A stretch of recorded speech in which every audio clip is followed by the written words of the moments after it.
Prepare for a fusion of knowledge and exhilaration, where education and excitement collide. Taking you on an adventure that expands your mind and speaks to your spirit. I'm Master Nick. I'm Lady Dee. We are the Dom Life.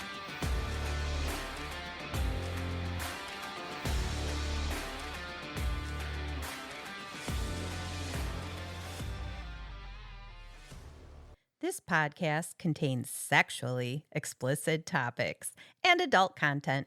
It is intended for listeners 18 and older. The opinions expressed in this podcast are ours alone, based on our personal thoughts, feelings, and experiences. We understand that others may have different opinions and experiences, and we respect that.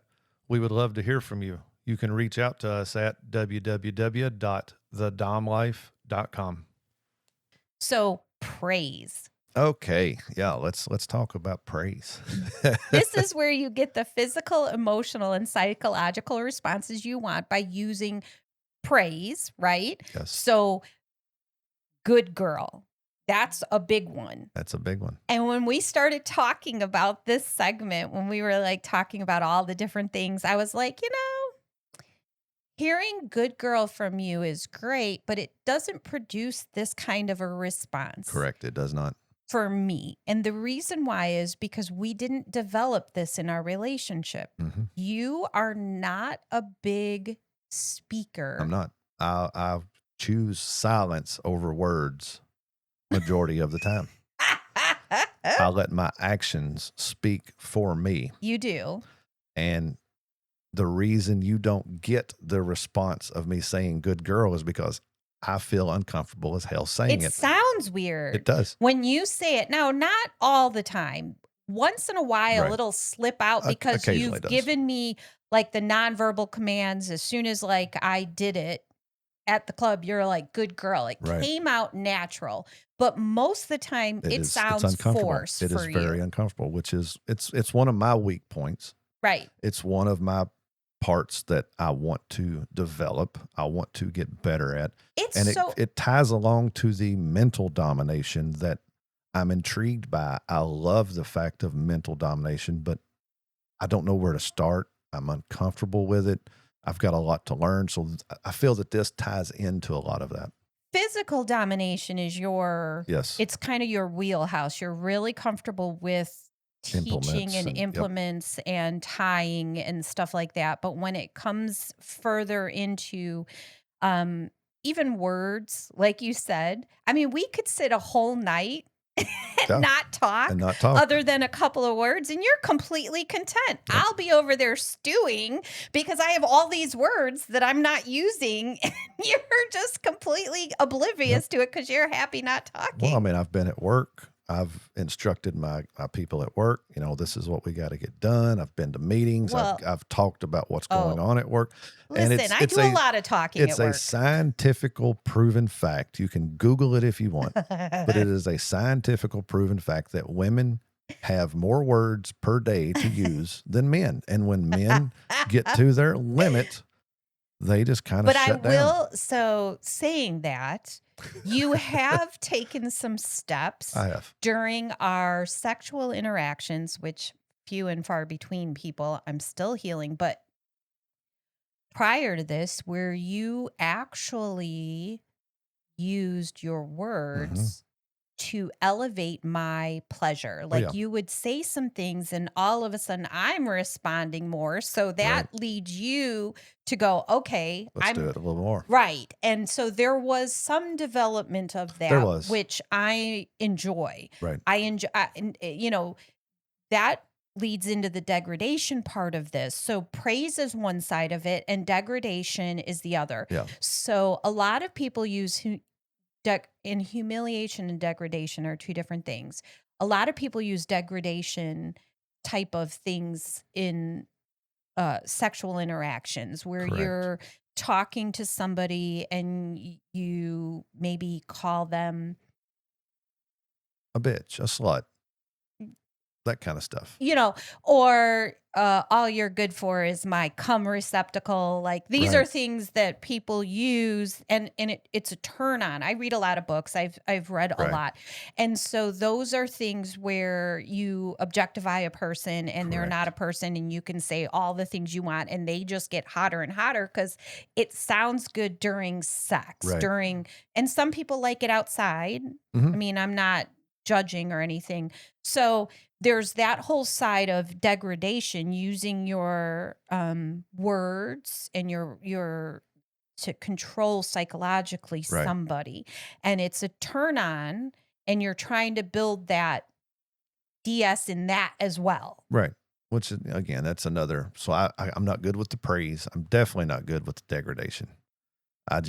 I am even more uncomfortable. But here's the thing that's degradation. So funny, because we just did some episodes on episodes. I did some episodes. We did some episodes recently on some very kinky stuff. And some of the out of the box kind of BDSM stuff. And you're like, yep, my mind is dirty. Yep, I'm in. But you won't use your words. Right. No, I don't get it. It's like a mental block for me. The thought of saying it and then trying to say it and trying to say it in a good way. But would it turn you on when you think of a scene like that mentally? Oh yeah, it does. I love that look. I love your looks. It does. It sounds hot as fuck in my head, and I love it. And then your mouth. But then when it comes to it, I'm just I can't do it. I can't say it. At some point you will be able to, if we decide that we want to work on that. And it's like you and I are confident and secure enough in our relationship that we could develop some of that. Right. Or if a third party needs it, I'm sure, it's harder. And I know that that's part of it. And I've heard it not just from you, but from other dominants that we know. Once you're married and living with somebody, it's a little bit harder, and you think of it, just because men are trained from the time they're little, they're trained a certain way, and so it's harder. Yeah. If you're an outside person with another individual, then you're able to let loose a little bit more because you're not worried about divorce, angering your spouse who lives with you and might, do a bob it on you. It would be, you would be amazed at what I could do, especially on the degradation side. If this was somebody that I would never see again in my life, I would degrade the living shit out of them. As long as they're into it. I wouldn't want to do it, but as long as they're into it, I could degrade the absolute shit out of them. Because it is hot as fuck, and I love it. Well, and this is, context in all this stuff matters. I just want to make sure, because I had somebody who during sex would say things, and it didn't bother me because it's hot when you're all turned on and you're having orgasms. But then I started getting text messages with bitch. Right. And I do not like it. It really angered me. And at one point I'm like, call me bitch again and see what happens. Right. Call it one more time and see what happens. So you have to know the difference though between negotiated degradation and emotional harm. This is definitely something you bring to the table when you start doing any kind of negotiating. You need to know if your dom wants to use it. If they do, what are they wanting to use? Maybe you already have words that you don't want used or things you don't want done. It can be more than words. I mean, you got people that like to slap their submissive's face, or, some like to be punched. I mean, it's all of that. Right. But all of that has to be in. You have to make sure it's negotiated and that it's not emotional harm. And there's also, like I said, a difference between degradation and humiliation. Yes. And it's a really, I didn't put together thoughts beforehand, but I think of something like you're laying on the floor, a foot on your face, that's humiliation. Yep. Versus degradation, where I'm using more words, or physical. Or you're so bad at making my drink, go back and make me another one. Right. That kind of thing. Of things. Yep. And again, I didn't do research in that. I'm just kind of off the cuff. This is what I'm thinking. So you've got to make sure that you're aware of what you're partner is looking for when you're negotiating this. Be really clear, because this is where you start hitting triggers. Yes. And I don't need good girls to know that you're happy. For me, looks in your eyes, the way your expression changes from this very intense, you're not doing what I'm telling you to do, to a more relaxed face lets me know I'm one of those non-verbal cue people. Like, I can read it. You can. Even when you don't want me to. And so as a result, if I'm pushing too far and I see that look, or I see your expression relieve, I'm looking for those things as a submissive. And I think that, but if you're going to any of this, definitely talk about it, trigger responses, because you do not want to trigger somebody into a bad headspace in the middle of a scene. And keep in mind, words will leave a longer mark than a handprint ever will. I agree with that. As a child, I was physically and mentally abused. A lot of people have dealt with it. Thankfully, I got out young. But during that time, I have always said every physical mark, I might have a scar or two, but the physical marks went away. Being beat physical was nothing as bad as being told all the negatives, which is part of the reason that I'm not big into degradation. I mean, degradation, humiliation. Like, let's, you know, I don't want you pushing me too far, because you might trigger a bad response. And then, so conditioning through repetition. Now, if you are good at doing praises and stuff like that, by doing it through repetition, it eventually turns into a mindset to where it's an initial and immediate. When you give a good girl, or when you give a praise, it's an immediate response from that submissive. Our friend has a clicker, right? So that was creating a response. The click was a praise, like with dogs. I know. But you do that and they know that they're going to get a treat, and they know that they've done good behavior, and they want to do that behavior again. It's the same thing. It's like Pavlov's law type of thing. So you condition through repetition. Every time we play, my cuffs and collar go on.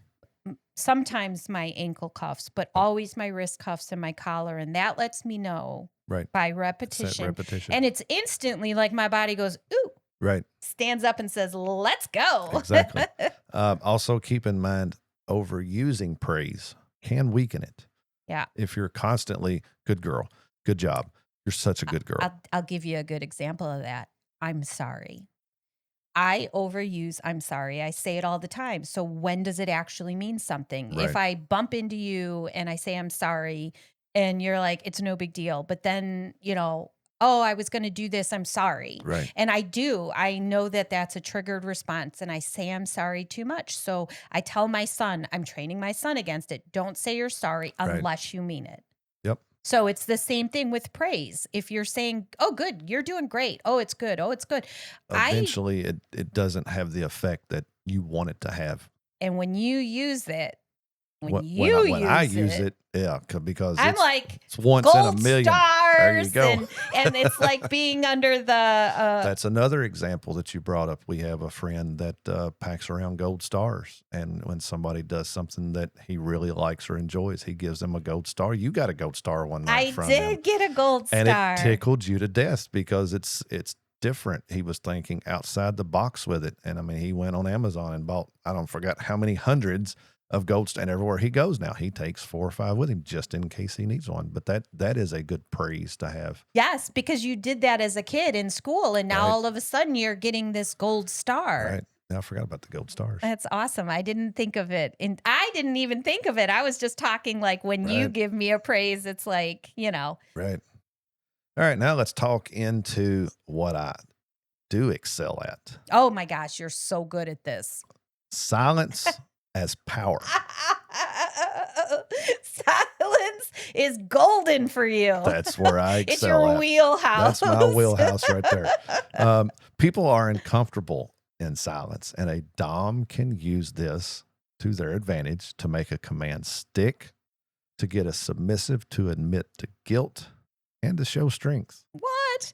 The dominance of eye contact without speech. And again, we were just talking how you just look at me. Yep. And I know you don't talk to me. And I'm like, oop, better start stripping before I get it punishment. Right. So you definitely excel at this. Yep. The tension that's created by withholding instruction. Anticipation during a scene where I'm waiting for the instructions, just like I use the floggers. I guess that's you waiting for instructions while I use the floggers with pauses. Yep. So you can do it as well with words and commands, the same way that you can use it with implements. Yeah, like you'll take the implement and you will pretend like you're going to strike, and I feel a little bit of air and I tense up, and then as soon as I start relaxing, you hit me. Right. And it's just a psychological like pause. So you do that with commands as well, where I would like you to, and then you wait. And pause. I'm just listening. Yep. And I'm waiting.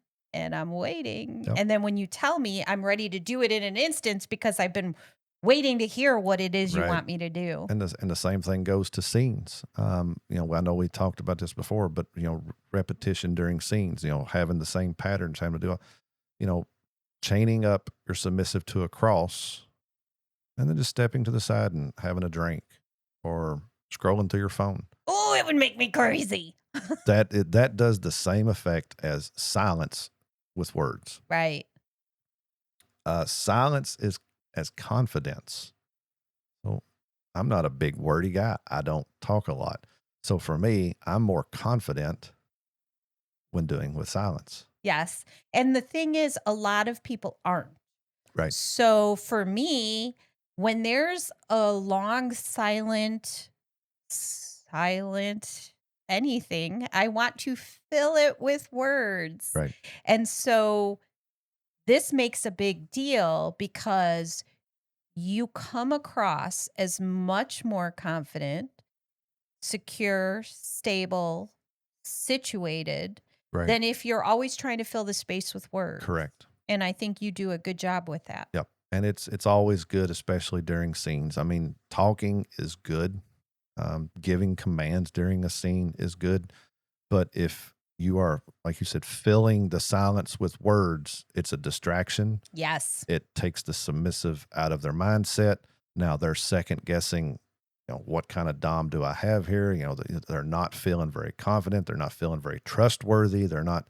So yes, use silence when needed. Right. But it also makes a big impact. It pulls you out of subspace if all you're doing is asking me questions. I can't sink deep enough where I need to be. Right. And for punishments, silence is huge. Silence is huge for a punishment. If your submissive does something wrong, set them down, tell them what they done wrong. And here is your punishment. It's and also then you a way make them sit and think. They will already be punishing themselves before you even come up with a punishment to give them, leaving them in silence. But it can also be unhealthy. It can be. If we're fighting and you're not using words as a punishment because we're not getting along, we're having issues. Right. That's not a good dominant either. It's an emotional withdrawal. Yeah. Is what that is. So you've got to know the difference. You got to make sure that, that they're not being silent because they are withdrawing themselves or withholding information or any of that. But if done correctly, if done the right way, silence is huge, especially in the mental aspect of domination. Yeah. Yep. See, you know it all. Let's just implement, not silence. Words. You just told me I know it all in the category of silence. So you know it all in the category of silence. Let's go with you're very good at it though. I am damn good with the silence. But I mean, and not like punishment silence, but actually when to pause, when to stare, when to look at me without using words to make your command stick. And I'm more comfortable in that state. That's where I excel, because I'm more comfortable there. And I have worked on my emotional stability and knowing when and where and how and Yeah. That is my wheelhouse. Well, we're gonna work on some words. That's gonna be next. Maybe. All right. There are words that collapse authority, right? So there are words that collapse authority. So I consider you an authority. You're my dom, which means I'm letting you have authority over me. Yep. And there are words that can collapse that whole house of cards that we live in, because that's what it is. Yep. It's, all it takes is a hefty push, and you could go from a good DS relationship into a bad one. Yep. And it would not be a good thing to, if you're the dom and you're dominating, you're submissive, and then just out of the blue, you go, is that okay? I did that. Be quiet. But you're not a true dom. I'm not a dom. I'm a submissive at heart. And the whole group loved it because you was topping somebody at the time, but you yourself, even when you top, you still have your submissive mindset because you're worried that you're pushing too far. So yes, we made fun of you so much for that. But in the true aspect of it, you enjoy topping people and using the implements and doing that kind of stuff, but you never get into the full dom mind space. So that's where that okay come from. You guys are terrible. They were so mean to me. Is that okay? Because I was using a new implement and I hit them really hard with it. Well, yeah. Seeking reassurance mid-command will absolutely collapse authority.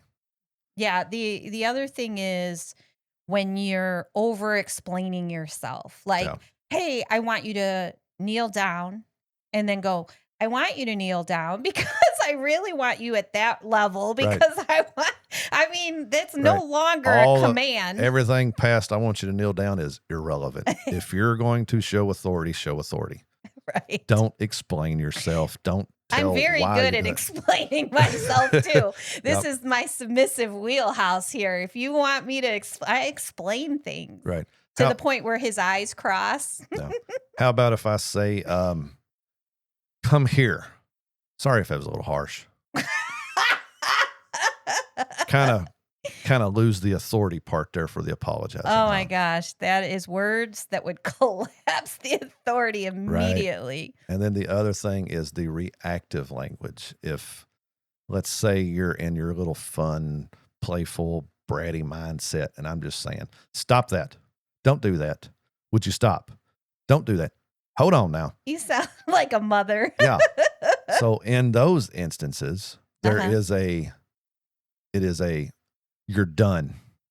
Or did you see that? That was the whole look, the expression, the whole thing. He just did it. Could be if you're watching this on YouTube, rewind that. That's the look I get. I'm going to have to rewind it and watch that. But it could also be a one more time. Ooh, that's good. So that's taking the reactiveness away from it, and you're giving that command.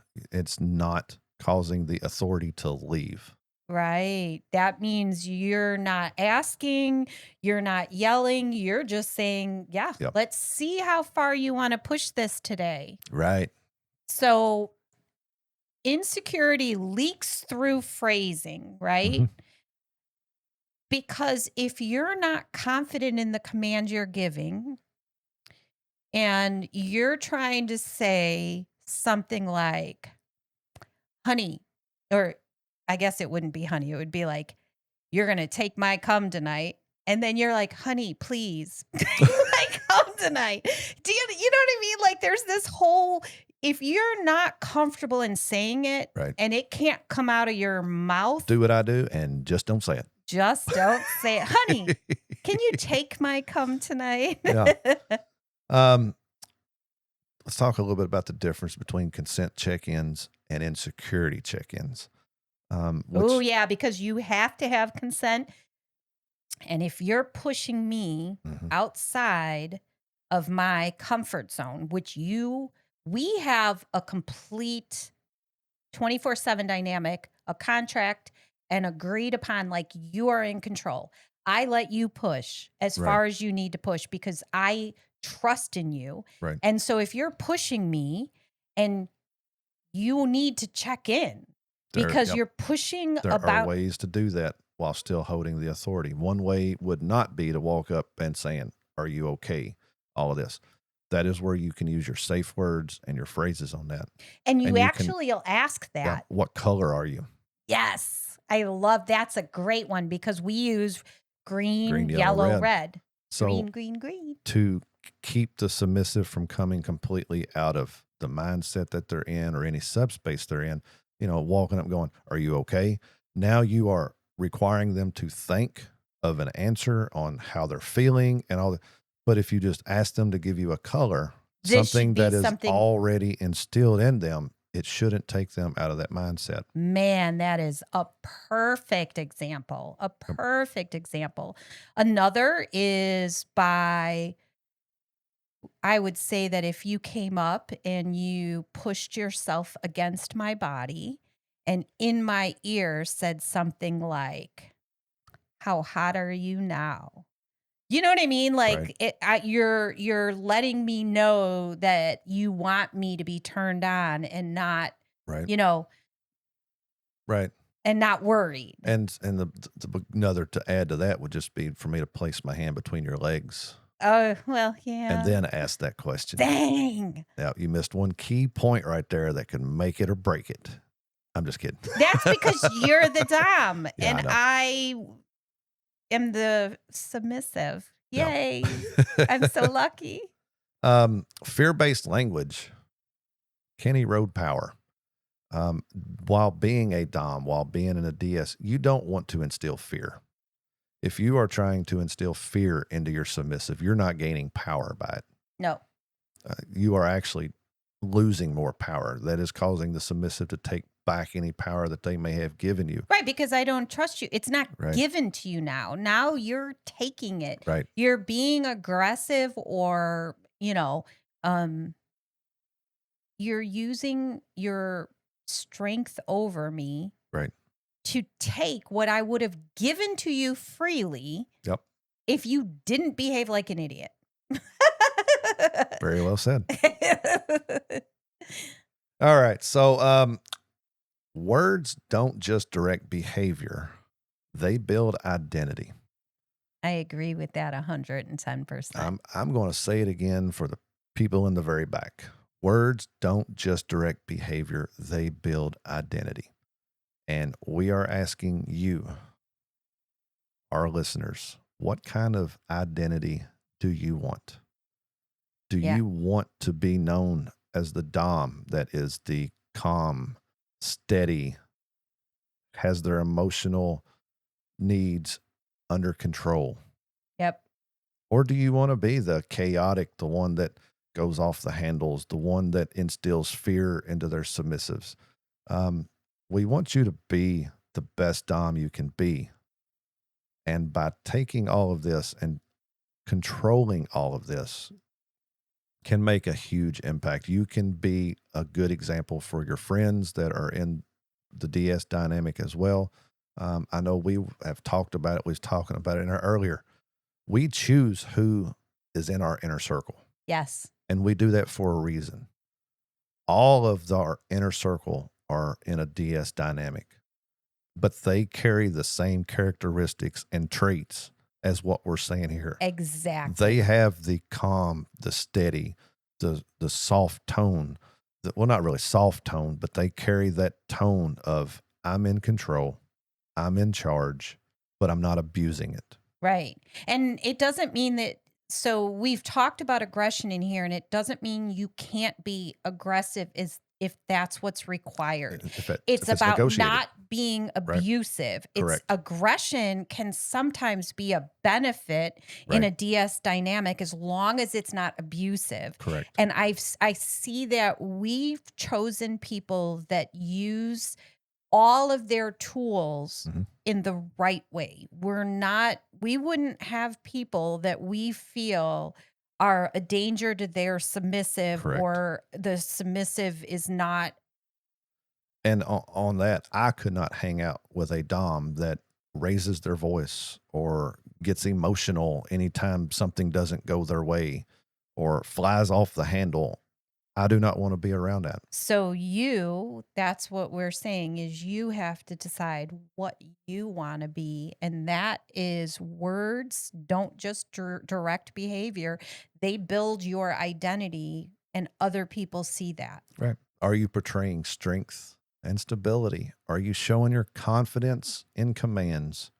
Or do you need to work on your words, commands, and silence? And all of that can be done. I've done it myself.